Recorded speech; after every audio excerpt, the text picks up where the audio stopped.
Apa jadinya kalau seandainya penjahat tidak dihukum? Pastinya kejahatan akan semakin merajalela. Penyimpangan itu perlu diluruskan dan kejahatan harus ditindak tegas. Nah, bagaimana caranya menindak individu yang berperilaku menyimpang? Halo sahabat belajar, selamat datang kembali di channel MGMP Sosiologi. Kali ini kita akan belajar tentang pengendalian sosial.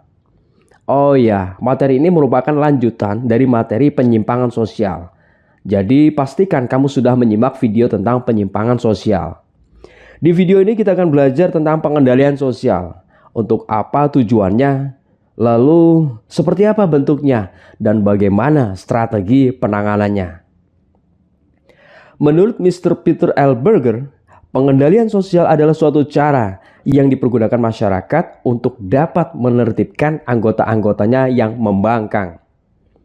Bisa dibilang pengendalian sosial itu adalah suatu sistem kontrol sosial yang berfungsi untuk membentuk perilaku manusia agar sesuai dengan norma dan nilai yang diakui oleh masyarakat.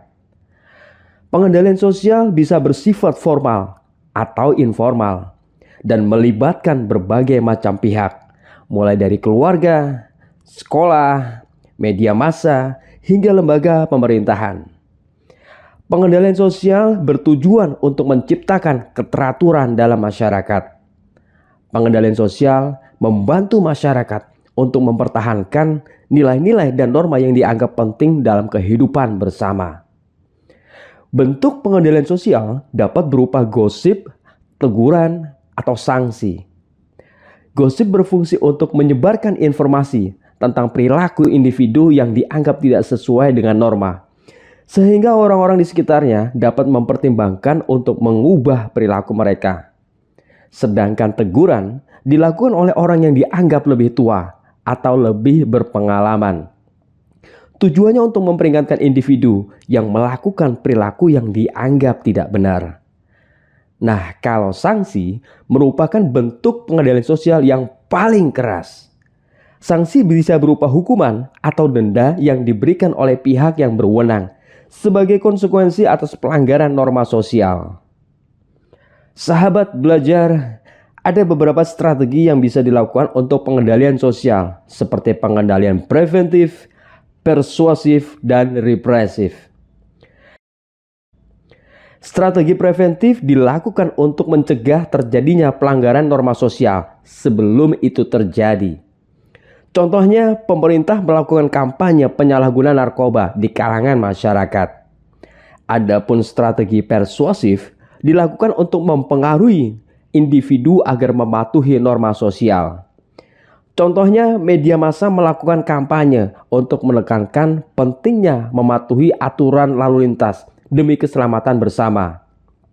Sedangkan strategi represif dilakukan setelah pelanggaran norma sosial terjadi dan digunakan untuk menindak pelanggar. Contohnya, polisi menangkap pelaku kejahatan dan memasukkannya ke dalam penjara. Pengendalian sosial bukan hanya tanggung jawab pemerintah, tetapi juga menjadi tanggung jawab seluruh masyarakat. Jadi, pengendalian sosial itu sangat penting dilakukan. Norma sosial dapat terjaga dengan baik. Nah, menurut kamu, apa yang dapat kamu lakukan sebagai anggota masyarakat untuk memastikan pengendalian sosial dapat berjalan dengan baik? Tulis di kolom komentar ya. Well, demikian belajar kita kali ini. Tetap semangat belajar. Jangan lupa like, subscribe, dan nyalakan loncengnya. Thank you.